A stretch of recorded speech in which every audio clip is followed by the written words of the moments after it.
আসসালামু আলাইকুম viewers, Microsoft word ফুল কোর্সের ধারাবাহিক ভিডিওগুলোতে আপনাদের সবাইকে স্বাগতম। আজকের এই ভিডিওতে আমরা দেখব ভিউ ট্যাবের কাজ।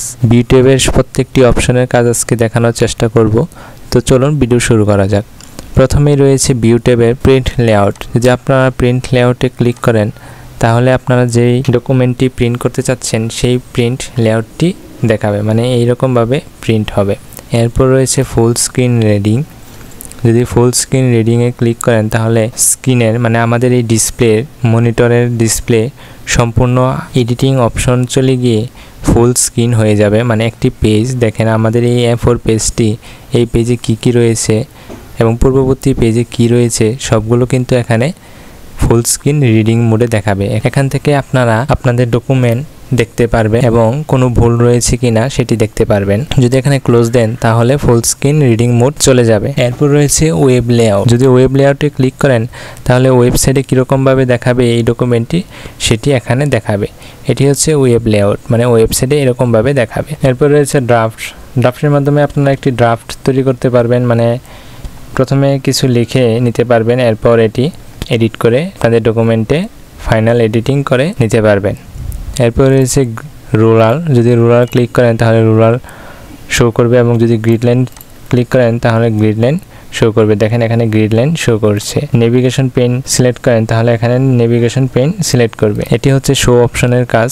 এরপর রয়েছে জুম তো আপনারা বুঝিনি, জুমের মাধ্যমে আপনারা জুম করতে পারবেন ডকুমেন্টটি, এখান থেকেও জুম করতে পারবেন। এরপর রয়েছে 100%। যদি 100% দেন তাহলে একটি নির্দিষ্ট সাইজে জুম হয়ে যাবে। এরপর রয়েছে অন পেজ, 2 পেজ এবং পেজ ওয়েট। যদি অন পেজ দেন তাহলে একটি পেজ আপনাকে দেখাবে, যদি 2 পেজ দেন তাহলে আপনাদের ডকুমেন্টটি দুটি পেজে দেখাবে, মানে স্ক্রিনে দুটি পেজ দেখাবে। এরপর রয়েছে পেজ ওয়েট। আপনাদের ডকুমেন্টের পেজটি যতটুকু প্রস্থে রয়েছে ঠিক ততটুকু দেখাবে এখানে। এরপর রয়েছে নিউ উইন্ডো। যদি আপনারা নিউ উইন্ডোতে ক্লিক করেন তাহলে কিন্তু একটি নতুন উইন্ডো চলে আসবে। যেমন এখানে দেখেন একটি নতুন উইন্ডো চলে আসছে। যেমন এটি যদি ক্লিক করে দেই,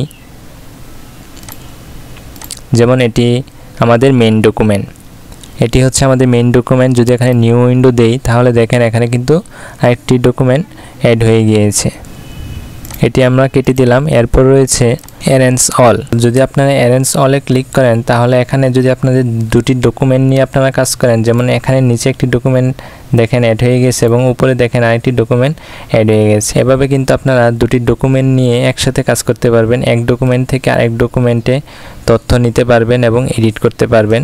এরপর রয়েছে স্পিড। যদি স্পিডে ক্লিক করেন তাহলে এখানে একই ডকুমেন্ট থাকবে, কিন্তু উপরে যে ডকুমেন্টটি থাকবে, মানে উপরে যে অংশটুকু থাকবে ডকুমেন্টের অন্য পেজ থাকবে। যেমন উপরে যেমন এখানে আমি আপনাদের দেখাই, এখানে রয়েছে প্রথম পেজ এবং এখানে রয়েছে 4 নাম্বার পেজ, মানে একই ডকুমেন্টের দুইটি পেজ নিয়ে আপনারা কাজ করতে পারবেন। এটি হচ্ছে স্প্লিট। যদি আপনারা রিমুভ স্প্লিট দেন তাহলে স্প্লিট রিমুভ হয়ে যাবে। এটি হচ্ছে স্প্লিটের কাজ। অ্যারেঞ্জ অল দিলে দুটি ভিন্ন ডকুমেন্ট নিয়ে আপনারা কাজ করতে পারবেন। যদি আপনারা স্প্লিট দেন তাহলে একটি ডকুমেন্টের দুটি পেজ নিয়ে কাজ করতে পারবেন। এটি হচ্ছে নিউ উইন্ডো, অ্যারেঞ্জ অল এবং স্প্লিটের কাজ। এরপর রয়েছে সুইচ উইন্ডোজ। সুইচ উইন্ডোজ হলো আমাদের এখানে দুইটি ওয়ার্ড ফাইল অ্যাড করা রয়েছে। যদি আপনারা সুইচ করি 2য় নাম্বার ফাইলে তাহলে আমরা 3য় নাম্বার ফাইলে কিন্তু চলে যাব। এখানে সুইচ উইন্ডোতে ক্লিক করলে আবার 1 নাম্বার ফাইলে আমরা চলে যাব। এভাবে আপনারা সুইচ উইন্ডো করতে পারবেন। যদি আপনারা 2-3টি বা এর অধিক ফাইল নিয়ে কাজ করেন তাহলে আপনারা সুইচ উইন্ডোজ ব্যবহার করতে পারবেন।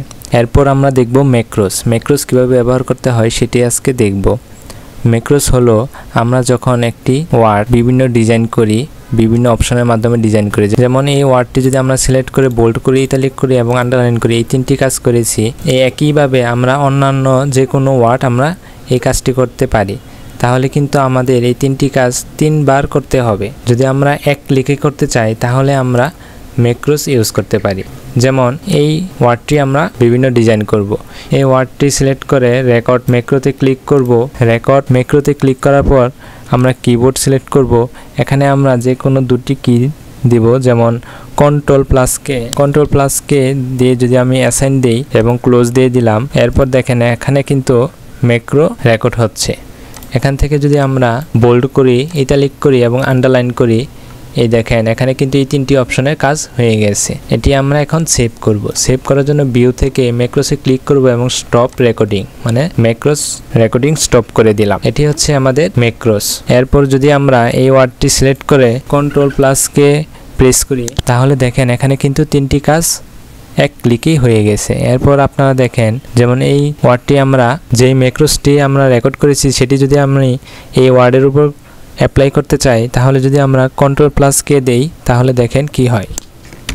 দেখেন 3টি কাজ কিন্তু একেবারে হয়ে গেছে, মানে এক ক্লিকেই 3টি কাজ হয়ে গেছে। এভাবে আপনারা ম্যাক্রোসে ক্লিক করে রেকর্ড ম্যাক্রোতে ক্লিক করবেন, রেকর্ড দেন, তাহলে এখানে দেখেন নেম চলে আসবে, মানে এটি কত নাম্বার ম্যাক্রো আপনি অ্যাড করতে চাচ্ছেন। এবং এখানে বাটন এবং কিবোর্ড দিতে পারবেন। কিবোর্ড অপশনে ক্লিক করে এখানে যে কোনো একটি শর্টকাট কি দিবেন, যেই কি প্রেস করলে আপনারা ম্যাক্রোটি ইউজ করতে পারবেন। এটি হচ্ছে ম্যাক্রোসের কাজ। এই ছিল আজকের এই ভিডিও। পরবর্তী ভিডিওটি দেখার আমন্ত্রণ জানিয়ে আজকের এই ভিডিওটি শেষ করছি। ধন্যবাদ সবাইকে।